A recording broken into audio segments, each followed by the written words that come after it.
Hey everyone, and welcome to today's video.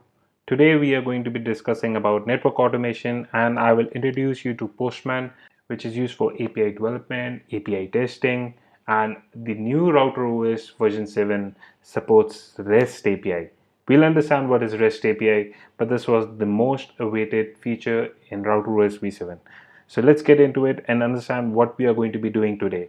So today what we are going to be doing is we're going to understand why do we need to automate and what we should automate. We are going to understand what are the challenges and how we can overcome these challenges and what are the tools, features available with us to automate. And then we are going to go into the business end of it.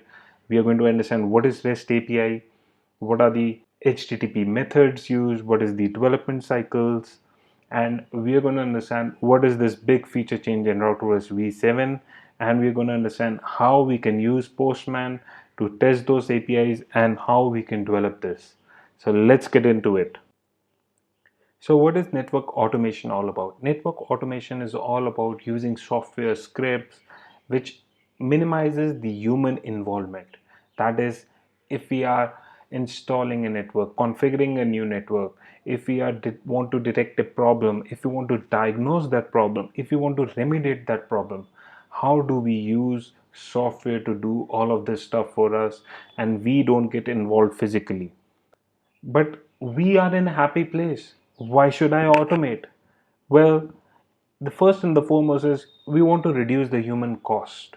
We don't want to have 20 employees doing redundant work, the same churning work, that is, they are going out in the field and configuring the network. They are in the office, but they are solving the same problem day in and day out, working like a machine. So we want to reduce this human cost. We want to stop the repetitive work that is happening, and we want to involve our human resources in higher level of operations rather than just doing repetitive jobs. The second important part is reliability and speed. I'm not saying that human beings are not reliable, but they're susceptible to errors. Doing same job again and again, they can falter, they can miss a step, they can have a brain freeze. But a computer program designed and developed with an algorithm to do specific tasks will follow the steps meticulously and without any flaws, and the speed and the precision will be much better as compared to a human being. And the last is scalability. We do not want only 20 people to be onboarded every day. We want 200 people. But to onboard 200 people, we need a workforce of 50 people that we cannot afford. So automation becomes the answer to this problem, where we can scale ourselves faster, we can deploy faster, and we can focus on the core issues of developing our core problems in the network rather than doing repetitive jobs. But that is a lot of automation, from configuration to problem detection, problem remediation or mitigation. That is a lot of things, and this is going to take a lot of time and a lot of money, but Rome wasn't built in a day. So let's start with just configuring our devices. Our ultimate goal is that no one should go out in field to do our installations. As a service provider, this should be a good goal to set for yourself, and the least we can start with is configurations. But to achieve this simple goal also, there are multiple roadblocks. The first and the foremost is the cost and the licensing part. If you're going to go in a ready-made solution with a big brand, then it is going to cost us a lot of money in changing our infrastructure and the licensing cost of the software. Plus, this product will require an additional knowledge base also and specialized team also to deploy. And this is something that we cannot afford in the first go. And if we go out and develop our own product, then it's going to be complex because there are different solutions. For each solution, we'll have to define a different algorithm, and this process is not as straightforward as it may look from the outside. Once you start developing it, you get to know about nicks and knacks of the development procedure and the problems that you might face. And as I said, as a network engineer, you have the core knowledge of the product and how the network should work. But the developers, that are the people who are developing these softwares, do not have that knowledge. So integrating these two knowledges is not going to be an easy task. So a rough framework developed by a network engineer will go a long way. And this is something that one should do, that make a rough code. Even if it's a bad code, don't worry, your developers can refine it and make it much more efficient. There is no point of doing the whole thing or learning everything yourself. And the last roadblock that comes is resistance. That is a mindset that automation will cause more problems than creating solutions. Mindset of automation will lead to job losses. No, this is not true. Automation will only lead to reduction in menial jobs and jobs that are redundant, but it will not lead to job losses. People will have to learn and they will have to develop special skills so that they can rise above this thought process.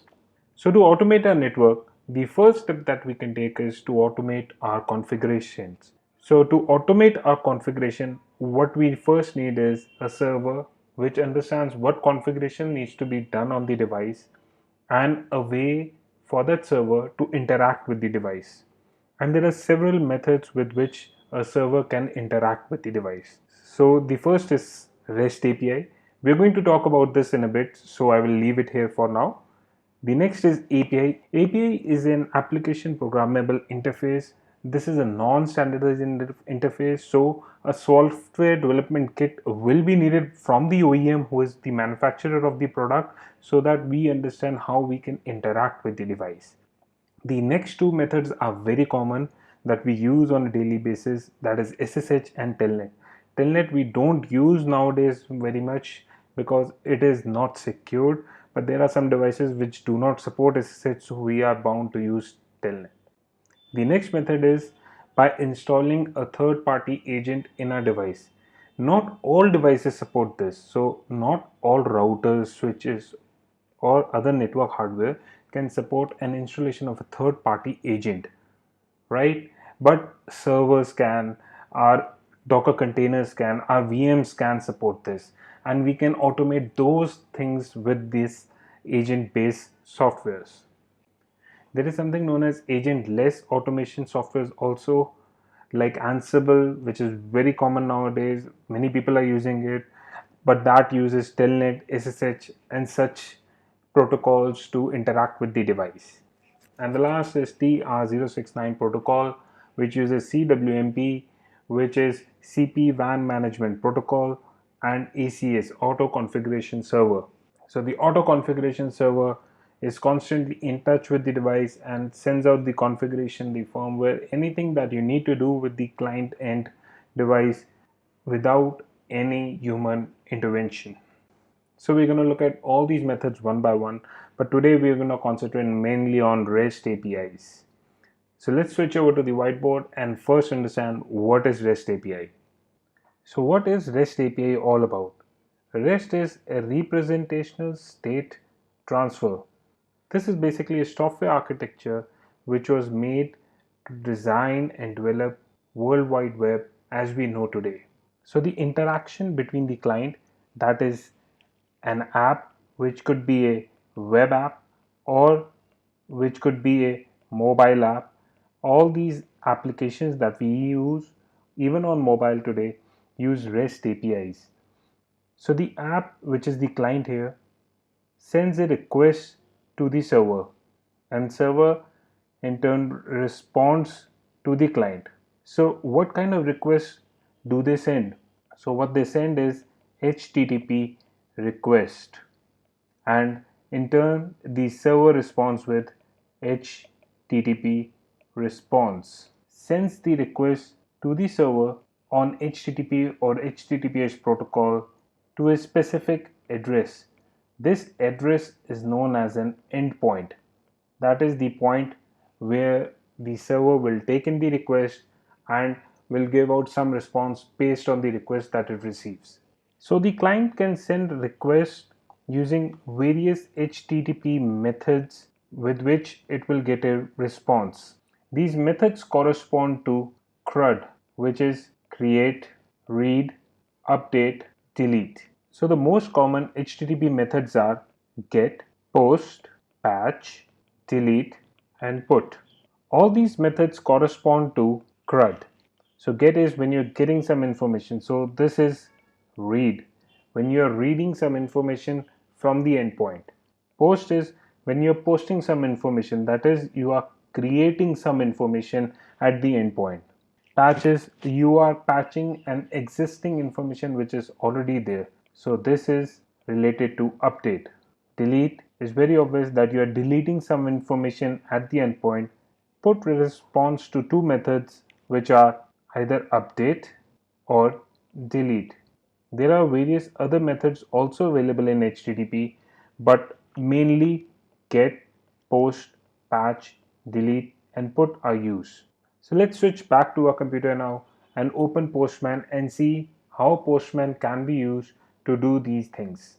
So before we go into Postman, you can view the documentation that is there for the new RouterOS v7 on mikrotik.com/support under documentation segment. In management tools, there is a new heading now which is REST API. REST API is not available for version 6 but is only available from version 7.1 beta 4 onwards, and the whole documentation is available here. So like we talked about HTTP methods, in RouterOS v7 instead of post, put is used for creating, and post is a universal method to get access to all console commands. And the second thing is that the REST API is going to work only on HTTPS, that is not on HTTP but only on a secured connection with SSL installed. So if you do not know how to install SSL, don't worry about it. I'm going to do it just now. So let's switch over to our router, and I'm going to access this router through SSH. Although in my router I have already installed SSL, as you can see SSL host is already installed, but don't worry, I'm going to install a new certificate here for your benefit so that you also understand how to do it. So to do this is very easy. Go to certificate, add name CA-1. I'm doing CA-1 because I already have CA. CA is the certificate authority that is going to sign our certificate, that is going to sign our SSL certificate. The common name I'm going to be using is CA-1 again, and key size for this is going to be 2048. Let's see what else we need to do. We need to assign key usage. So key usage is going to be crl-sign and key-cert-sign. Then we need to define how many days is going to be valid. So this is going to be valid for 3650 days, that is 10 years, and that's it. So now if you see in certificate, you'll see CA1 is there but it is not signed right now.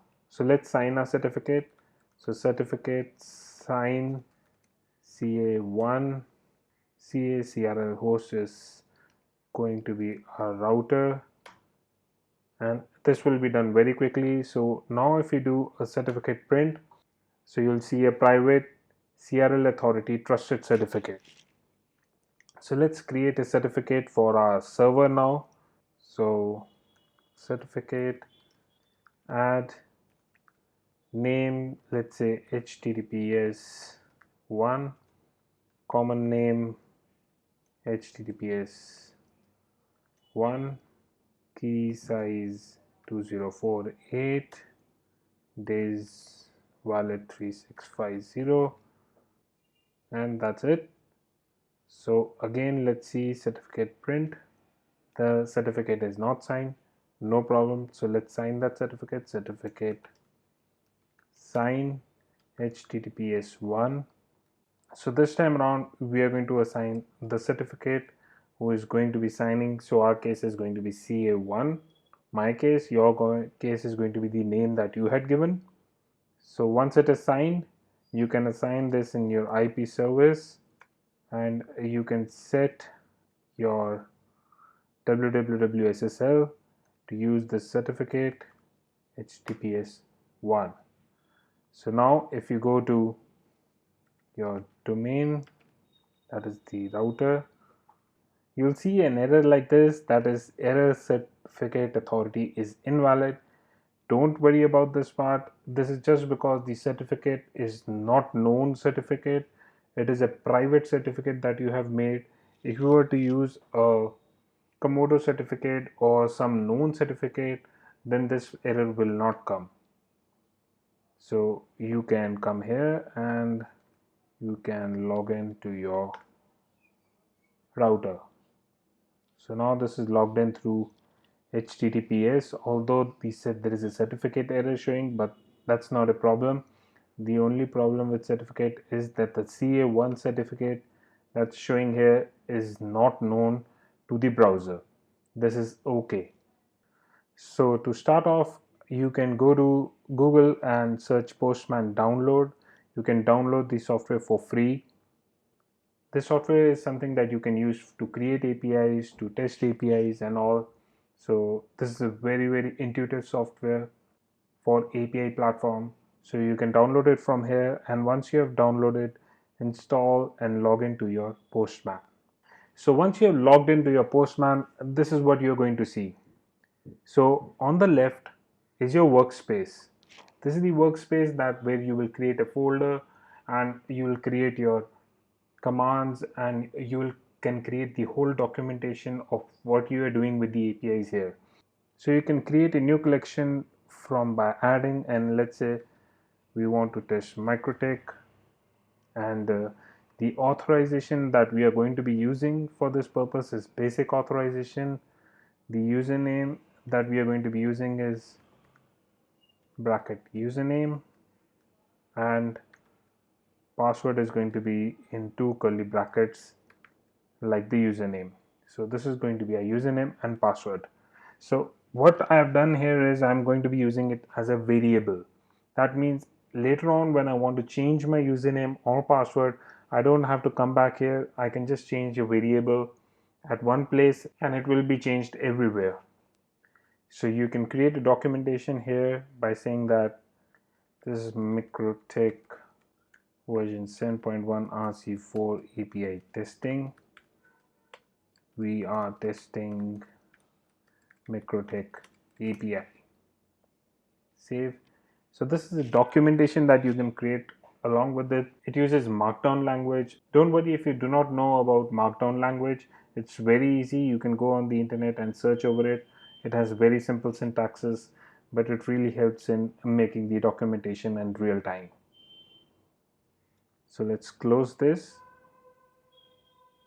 Yes, let's save the changes. So now our changes are saved. So before we go further, we have used a username variable and a password variable. So let's create those variables. So let's go into variable environment and let's create an environment here. Let's call this environment MikroTik testing, and the variable we are going to be using is username first, and this is the username of our router currently. The next variable that we are going to create is password. So this is going to be the password of our variable, and the third variable that we are going to create is the router itself.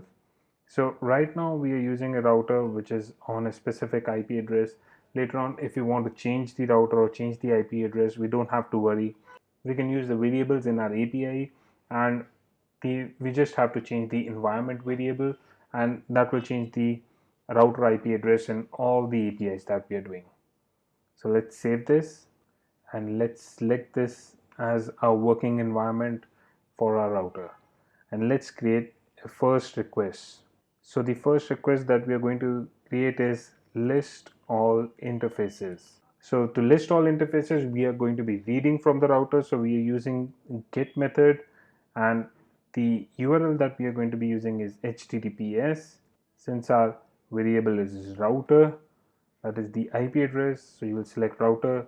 Remember, it is always the variable is mentioned in 2 curly brackets.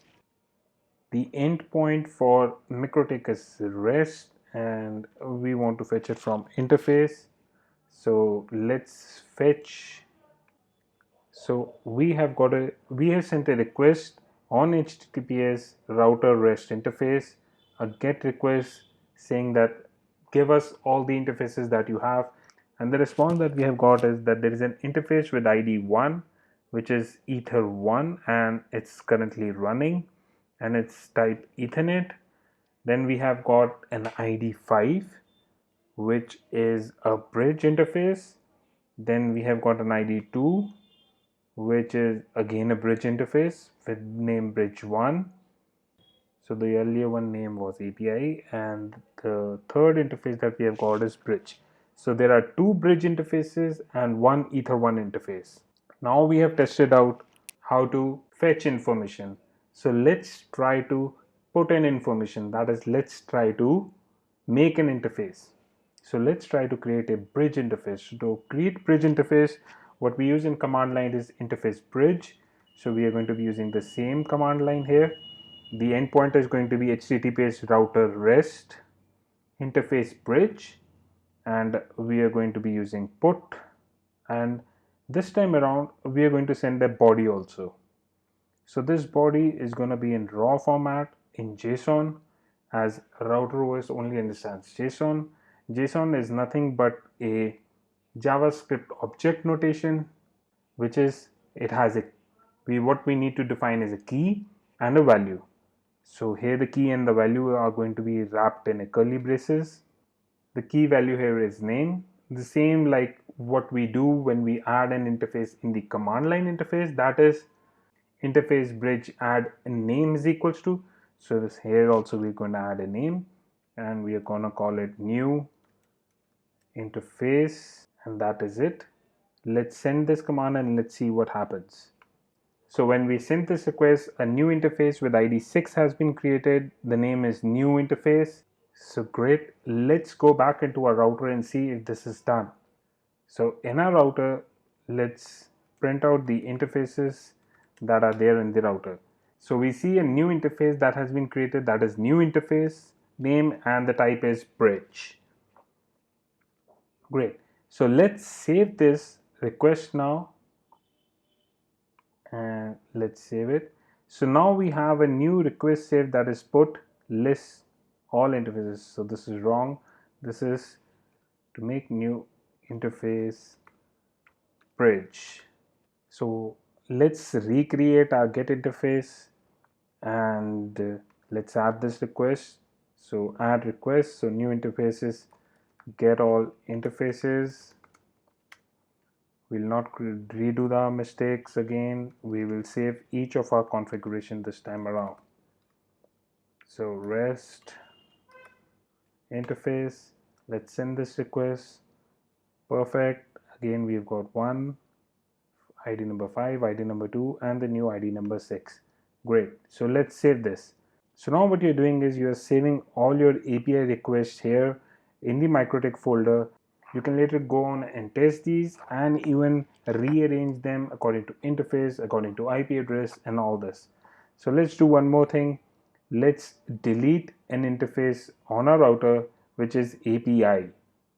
So let's go back and let's create a new request. So this time we want to delete a bridge interface. So this time we are going to use the method delete, and what we are going to be deleting is HTTPS. Again, router is the router that we want to hit, REST interface bridge, and if you see get all interfaces, we see that API interface is under the ID of *5. So we want to remove this interface *5. So to remove this interface, what we need to do is put *5 here. So don't worry about this part. How do I get to know that we have to put *5? You can go to the REST API documentation in MikroTik, and you will see all this documentation here that for deleting anything they are using ID *5. So let's try it out and let's see what happens. So let's send this, and there is no response this time around. What I believe is that the interface was removed, but there was no acknowledgement that has come. But we can see that the status is 204. There is no error reported. It's a success status. 200 is the success status. So let's fetch all the interfaces again. it's going to get all interfaces and send this request once more. So we get ID 1, that's okay. We get ID 2, that's okay. And we get ID 6, that's also okay. But we don't get ID 5 this time around. So ID 5 has been deleted now. So let's test this out by going into our router. So let's say interface print, and yes, the API interface that was earlier available is no more there because it has gone now. So a point to note here as well is that the ID column here shown in the router is for CLI reference only and not for API reference. So don't make a mistake that you are working in CLI and API together and you by mistake try to delete a wrong interface. So great, let's save this. So now we have done get, put and delete. So let's try one more thing here. Let's add a request. This time around, change name of bridge interface. So this time around, let's do one thing. Our bridge interface name new interface is an ambiguous name. So let's change the name of this interface to loopback. So we use the method patch. Our endpoint is still the same. Curly braces, router, rest, interface, bridge, and this time around we are changing the interface ID *6. So let's change it to *6. Again, don't worry about this part. All this documentation is available readily on MikroTik website, and you can see this that the syntax used is the ID of the interface here. So let's send a body request because we want to change some parameters. So again, this is going to be raw JSON body, curly braces, the key name that we want to change is name, and the value that we want to create is loopback. So let's send this request and see what happens. And the response that we get is 200 OK, the ID is *6, and the name states is loopback. So let's go to our router and check this out once. And perfect, our interface from new interface has now changed into loopback. So let's go back and save our request. So now we have done a get, a put, a delete and a patch. So we have used all the methods that we can for our MikroTik. So I hope that you enjoyed today's video and this REST API, which is the new feature in RouterOS v7, excites you as well. Do let me know in the comment section below what you think. And if you like the video, please press the like button and please do subscribe to my channel to get the latest updates. Until we see the next time, goodbye.